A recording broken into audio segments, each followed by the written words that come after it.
Alright guys, we are going to do chapter 16 of our book. I'm drinking from my Golden Girls cup because I love it so much. Tito was napping. I have lulled him to sleep with my reading. I'm gonna let you see him. Tito. Tito. He steals all the pillows. He's cute, so I let him. Okay. Chapter 16 is called What I've Got. I like Mr. Daniels, but he's got a thing for reading. Always talking about books and how great they are. Personally, I'd rather have the flu. The last thing Mr. Daniels said yesterday was that we were going to write stories today and that it would be our chance to show him what we've got. The only thing I've got is a plan. With a big piece of cloth and a safety pin, my writing arms hang in a sling. How can he ask me to write like this? I'm feeling pretty proud, I must admit. All I have to do is remember not to move it. I wish it really did hurt. It would be easier. He sees me when I walk in, and it isn't long before he comes over and asks me what happened. I have practiced this story all the way to school about how I tripped over my cat on the stairs and fell. You have a cat? He asks. Yeah. He nods. Then he glances down at my sling.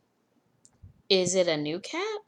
No, we've had that cat forever, a regular member of the family, I say, feeling like I'm starring in a commercial for something I'd never eat in a million years. He has a weird look on his face when he asks that. What's its name? Whose name? Your cat. I panic. Pork Chop pops out of my mouth. He laughs. Pork Chop the cat, huh? I bet the dogs in the neighborhood like that. I'm nervous and embarrassed, wondering why I would have to be so weird. Wondering why I now have to watch the mind movie in my head of a furry, meowing pork chop with a tail. When the rest of the class sits down to do their writing assignments, he says, I can read a book.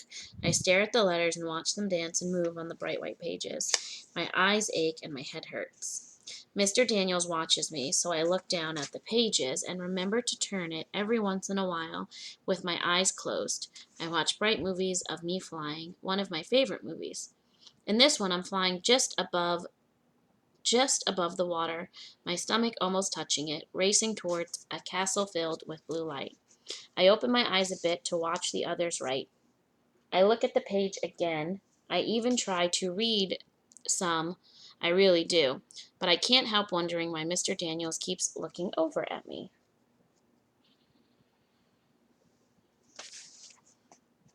That chapter was only 2 pages. So this one is going to be 16 and 17. They don't normally do that, but I wasn't expecting only 2 pages. This video is only 3 minutes long. It needs to be a little longer, so I'm going to read chapter 17. Chapter 17 is called Misfit Lunch. Ooh, it's very different from her last lunch, which was Super Fantastico. Now it's Misfit Lunch. Do you guys know what a misfit is? You should Google it. Put that down in the bottom. What a misfit is. Vocabulary. In the comments. What is a misfit? I watch Albert sit at his desk and stare at the pages of a book. I know he's not reading. His eyes don't move at all. I see he has a new bruise on his jaw and decide I will go over and talk to him. Hey, I say. He looks up. Then something comes out of my mouth that I don't expect. Do you want to sit with Keisha and me at lunch? Why? Well, you sit alone, and we sit alone, but together too, so I thought that you could sit alone. We could all sit alone together. This isn't a logical conclusion. Clearly, if we are all together. Yeah, I interrupted. I know, it was a joke. So you want to? Well, I suppose so. I guess I've got to eat somewhere, he says. Albert leans his chair back as he shakes his empty carton of chocolate milk to let the drops fall on his tongue. I wonder who decided that a half pint of milk was enough. Why don't you just buy 2? He puts his chair down and stares. Can't you just ask your mom for extra money in the morning, I say, readjusting my fake sling. This thing is a pain. I don't have to ask for money. It's kind of prepaid. And then I realize all at once, of course, how stupid can I possibly be? Albert doesn't have many clothes, and he gets a ticket from Mr. Daniels every morning. I guess I never thought about it before. He must get one of those free lunches. I hope I didn't upset him, so I say, I'm sorry. About what? Well, you know, that you get the free lunch. He shrugs. There are worse things than a free lunch, I mean. Yeah, I guess. It disturbs my mom, but my dad says he wants to leave his mark on mankind with one of his inventions, and she says he should get a real job. They fight about it a lot, actually. I'm really surprised he told me that, and I decide to never tell another soul about it.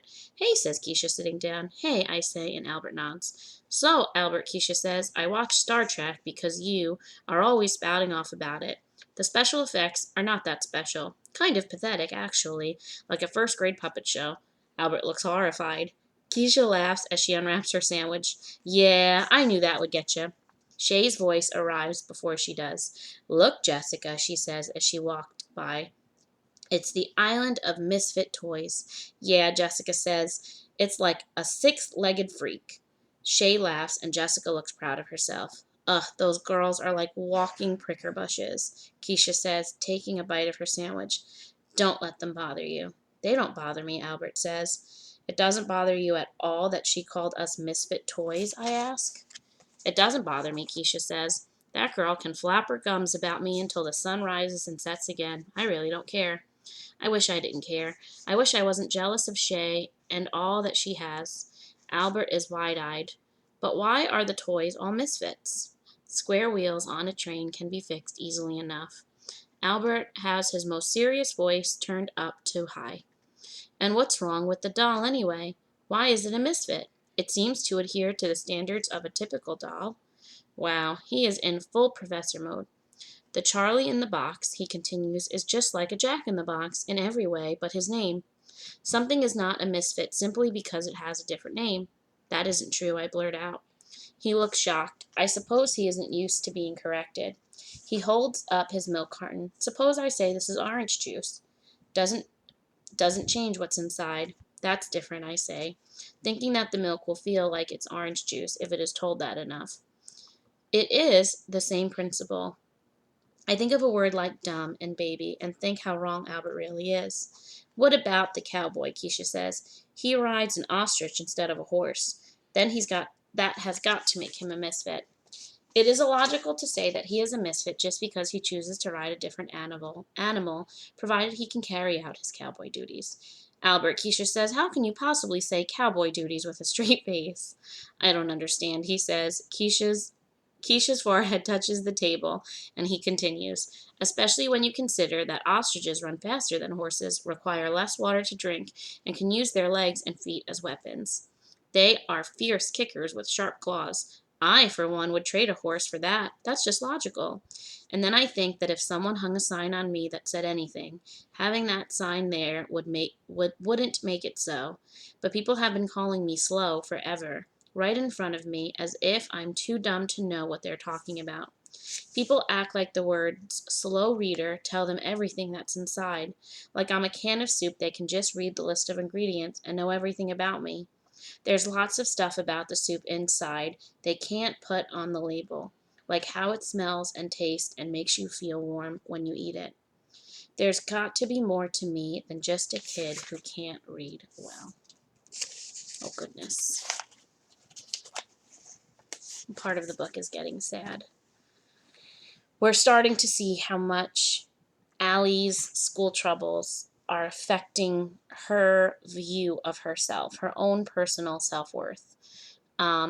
She's realizing that she is more than just not being a good reader, but she's also very aware of the labels that have been put on her by adults and by her peers or her classmates. And she's hurt. She's very, very hurt and very discouraged by these words. And I hope that that's something that you have never had to deal with, that you've never felt discouraged by words of adults or your peers, because that is a very hard thing. It's a hard thing at any age. It is especially hard at a young age. So this had 2 chapters together. Ooh, I already forgot the names of the chapters. Our next chapter will be chapter 18, so that must have been 16 and 17. So I will post chapter 18 probably tomorrow, because I am now very sleepy, like the Tito. Tito is fast asleep. I will see you guys tomorrow. Bye.